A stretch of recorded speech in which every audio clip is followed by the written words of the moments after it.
Bonjour à tous. Donc, je voudrais d'abord excuser Jean-Christophe Payan parce que, par rapport à des petits problèmes de santé, il m'a demandé d'intervenir à sa place. C'est notre spécialiste, mais nous sommes obligés de nous adapter aussi. Et nous sommes plusieurs maintenant à intervenir sur les problèmes d'irrigation en vigne. Je voudrais aussi tout de suite citer que les travaux qui sont présentés, il y a beaucoup de partage avec les chambres d'agriculture. Il y a des choses fondamentales qui viennent de mes collègues de l'INRA Pêche Rouge.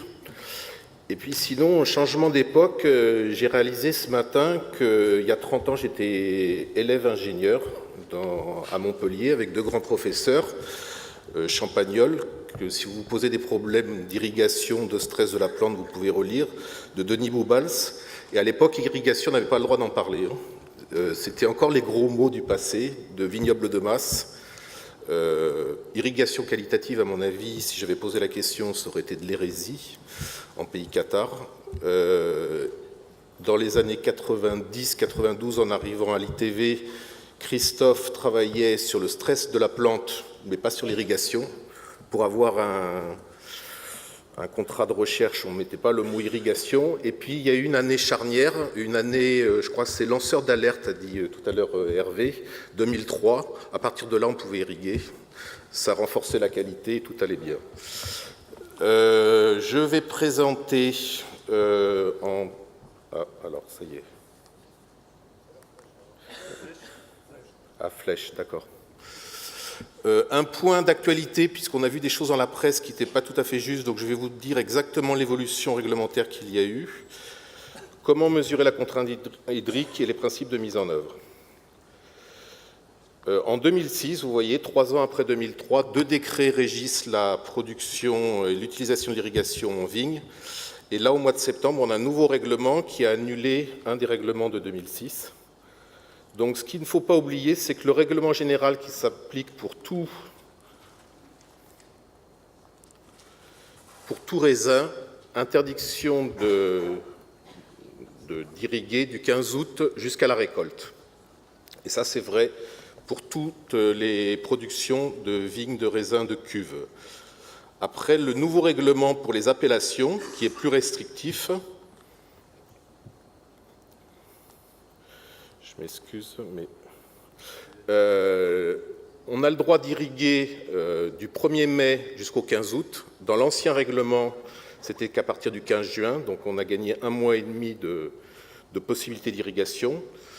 Il y avait obligation que les installations soient en surface et donc les gouttes à gouttes enterrées, qui à mon avis vont se multiplier pour des raisons d'efficience de l'eau, étaient interdits par rapport au contrôle.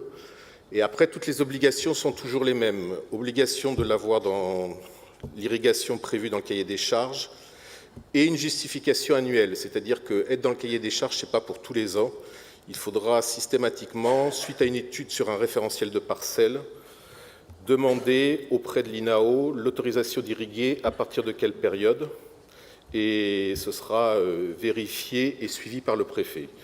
Je vous parle d'une façon très réglementaire, et bien entendu l'application concrète sur le terrain sera peut-être une autre chose. Depuis ce matin, entre autres beaucoup dans l'exposé d'Alain Rinzingle, on parle de stress hydrique, contrainte modérée, stress trop fort. C'est résumé par Alain Carbonneau sur cette diapo qui est un peu peut-être simpliste, mais qui donne bien une idée.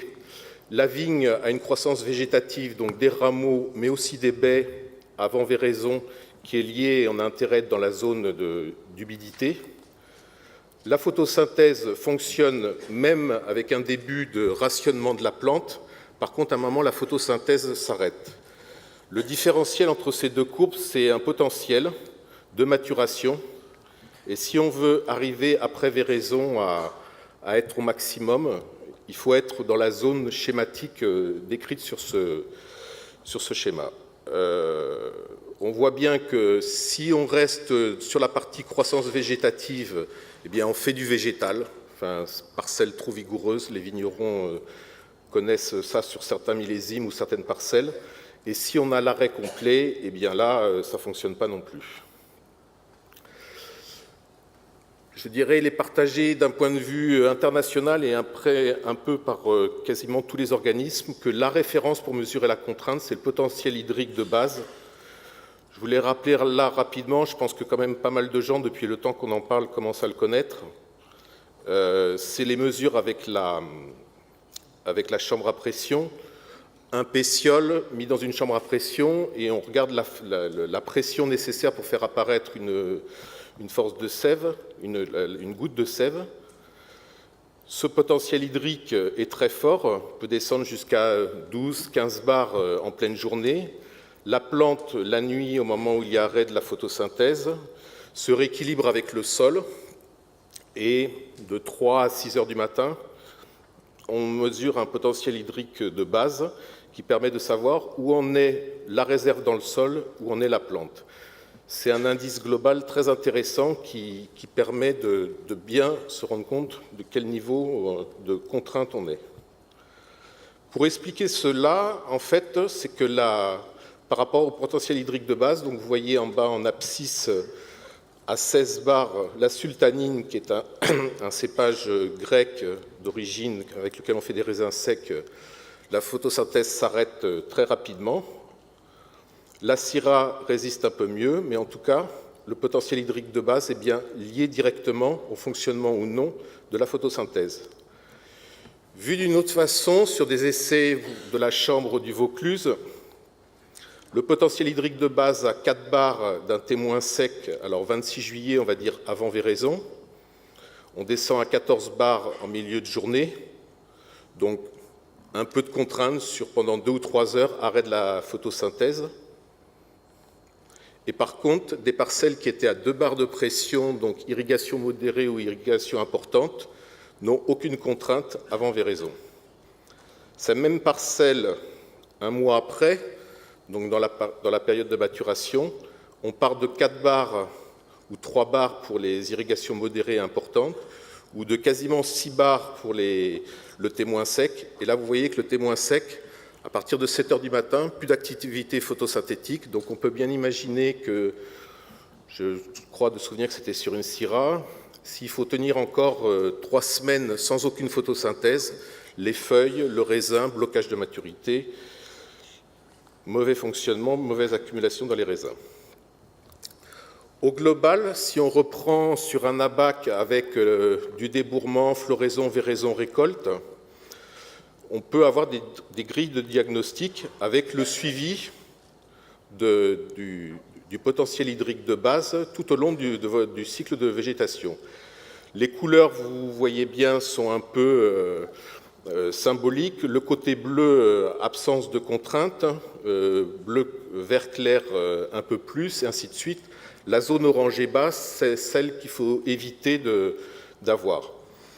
On a essayé de mettre en face des objectifs produits, on descend et on a une contrainte plus forte dans un but AOC rouge et en allant à beaucoup moins de contraintes sur des vins de pays blancs rosés.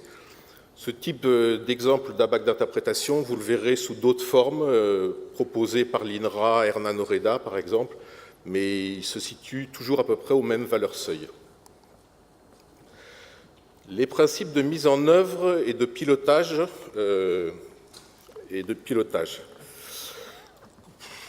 Par rapport à 3 questions, comment? Je pense que le goutte à goutte aujourd'hui, on ne peut plus faire autrement par rapport à l'efficience et l'économie de la ressource. C'est vraiment une obligation pour les terrains filtrants, les sables. Si on voulait, je dirais de façon un peu comme si on prévoyait un tableau, un calendrier de traitement dans un itinéraire de façon systématique et conventionnelle, déclenchement entre mi-juin et véraison. S'il y a un orage d'été, il y a un arrêt et on reprend après les précipitations en faisant un calcul de l'apport de l'orage. L'arrêt réglementaire au 15 août, donc je partage l'avis développé par Jacques tout à l'heure.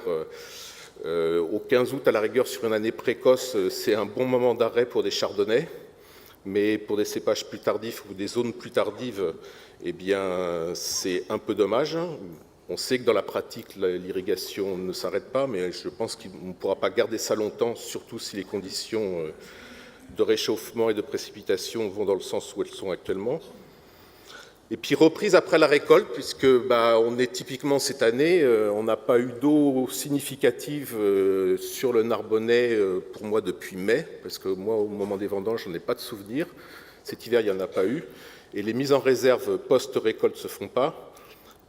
Et alors je dis sans reprise excessive de la croissance, parce qu'on voit des arrosages avec des apports d'azote, où là, s'il y a reprise de croissance, on ne fait pas des mises en réserve.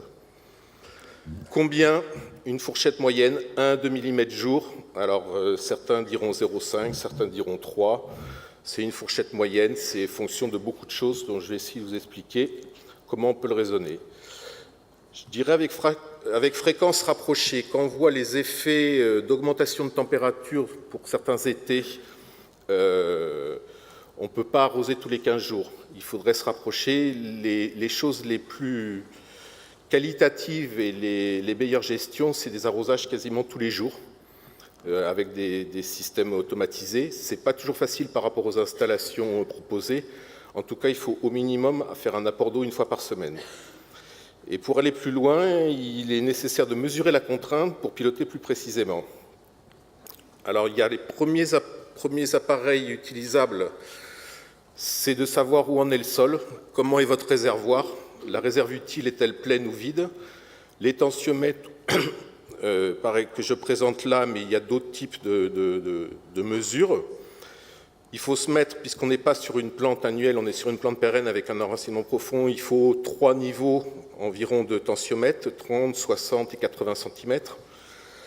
Ça pose des problèmes d'installation dans les sols viticoles. Quand on a des pierres et autres, descendre à 80 cm, replacer autour de la sonde le sol avec sa pierrosité telle qu'il est, une pierre ne gardant pas d'eau, bien entendu, c'est pas facile. Et on a des difficultés pour trouver des seuils des définitions de seuil et un manque de reproductibilité de ce genre d'appareillage.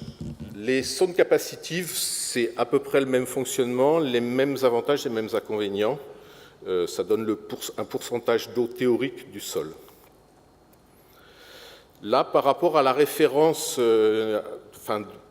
par rapport aux évolutions au cours d'une saison, ce qui est intéressant, c'est de suivre une médiane déjà, c'est-à-dire de tripler, là c'est toutes des tensiomètres à 80 cm de profondeur. Vous voyez qu'il y en a un en bleu foncé qui est beaucoup plus bas. On ne l'explique pas, c'est des choses qu'on voit très régulièrement sur le terrain. Donc on prend une médiane et après c'est plus se poser la question de l'évolution. Vous voyez qu'apparemment, entre le 1er et le 15 juillet, le tensiomètre à 80 cm réagit. Donc voilà, là, ça veut dire qu'il fallait à un moment réagir à ce moment-là pour amener de l'eau. Je suppose que les tensiomètres à 30 cm sur cette parcelle auraient réagi avant. Si on prend par rapport au potentiel hydrique de base, voilà la problématique qu'on a avec les tensiomètres. En abscisse, vous avez les potentiels de 0 à 10 bars. En face, à 80 cm, les tensiomètres. La relation, elle est difficile à trouver. Vous dire à quel endroit il faut déclencher, si c'est à 20, donc ce sont des centibars, l'échelle à 200 centibars. Nous ne savons pas trop, sachant que de 0 à 3 bars en potentiel, on est sans contrainte. De 3 à 5 bars, contrainte modérée, au-delà de 5 bars, la contrainte commence à être sévère. Par contre, il y a quelque chose d'assez simple qui a été développé par nos collègues des chambres, principalement de l'Hérault, mais avec l'aide aussi du Vaucluse et Rodriguez, je ne sais pas de quel organisme il est, certainement des chambres. La croissance étant la première fonction physiologique affectée par la contrainte, l'observation des apex permet de quantifier la dynamique de croissance et de voir aussi les reprises de croissance après les rognages ou après les précipitations. C'est simple, c'est peu coûteux, c'est rapide, et vous allez voir qu'on a un peu avancé au niveau étalonnage et échantillonnage. Bon, je vous rappelle rapidement, un apex, on replie les 2 dernières feuilles, l'apex dépasse, on met une note 2. L'apex ne dépasse pas, on met une note 1, et l'apex est sec ou tombé, on met une note 0. Vous voyez, sur cette parcelle, sur un essai, donc en fait c'est une parcelle en coteaux. Complètement à gauche, Complètement à gauche du graphique, en fait, c'est un sol peu profond de la parcelle, le haut de la parcelle. Vous imaginez une parcelle en coteau. Et complètement à droite du graphique, c'est le bas-fond de la parcelle. On voit qu'au 19 juin, on a une croissance qui est à 1,8, 2, c'est-à-dire croissance maximum. Toutes les apex poussent très fortement, pendant que déjà à ce moment-là, on est à 1,5 en bas de la parcelle. 2 minutes, Denis, pour conclure. 2 minutes. 2 minutes, je dois être pas trop mal. C'est les 2 minutes de Rab. Hein. Vous voyez les deux moments où les apex, la croissance des apex ralentit fortement, c'est 2 périodes de rognage et d'essimage. Sur le haut de la parcelle qui est peu vigoureuse, il y a en fait les rognages et les images ne servent quasiment à rien, ne changent rien à la croissance. Par contre, il y a reprise de croissance sur le bas de la parcelle. Ah, ça, je l'avais. La corrélation entre le potentiel hydrique et l'observation des apex donne sur 5 millésimes l'ensemble de ces points. Tant que vous êtes à 1,5 de croissance, vous êtes à 3 bars de pression maximum, donc sans contrainte.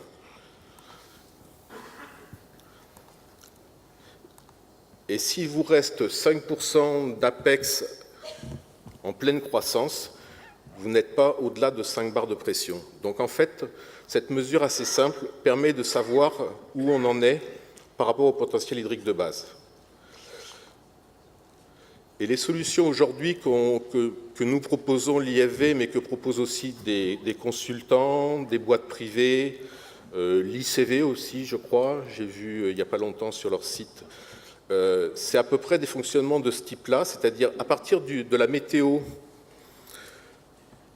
et d'un modèle de bilan hydrique que je ne vais pas développer ici, mais qui tient compte de l'ETP, du coefficient cultural, des pluies, bien entendu, de la réserve utile de la parcelle, de quelques mesures au champ, et là j'insiste parce qu'un modèle, eh bien, tous les ans il se cale, on va avoir un problème pour caler les modèles de bilan hydrique cette année, c'est qu'on a une habitude, c'est de dire que la réserve utile est à son maxi au moment où la plante démarre.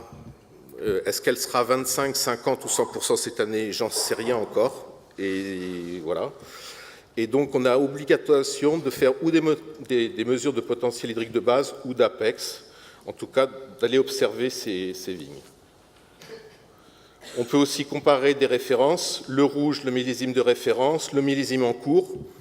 J'ai beaucoup moins de risques de ne pas arriver à terminer la saison. Je peux stocker de l'eau ou si la sécheresse devient de plus en plus profonde par rapport au problème de ressources qui a été évoqué par BRL, eh bien, je peux encore attendre. On peut aussi le voir par rapport à des comparaisons de sol profond et de sol superficiel. Une idée, par exemple, à l'échelle d'une commune, mais ça pourrait se voir à l'échelle d'une région ou à l'échelle d'une entreprise qui aurait plusieurs vignobles. En bleu, une zone à forte RU, où on voit que les sols profonds ou superficiels ne souffrent pas, et jusqu'à la zone rouge, où là, quasiment tous les sols ont une contrainte qui s'exprime. Donc, ce que je voulais dire, c'est qu'aujourd'hui, tout doucement, entre les chambres, l'ICV, des boîtes privées, je pense à ITK avec lequel on a un partenariat sur des aspects fertilisation, il va y avoir besoin de connaissances et de suivi modèle, un peu comme aujourd'hui les modèles prévision maladie proposent à la viticulture un feu vert, un feu orange, un feu rouge. Par contre, le pilotage à distance permanente sans observation de vos parcelles ne sera pas possible, à moins qu'on trouve la solution miracle dans les 20 ans à venir pour ce genre de problématique. Merci beaucoup.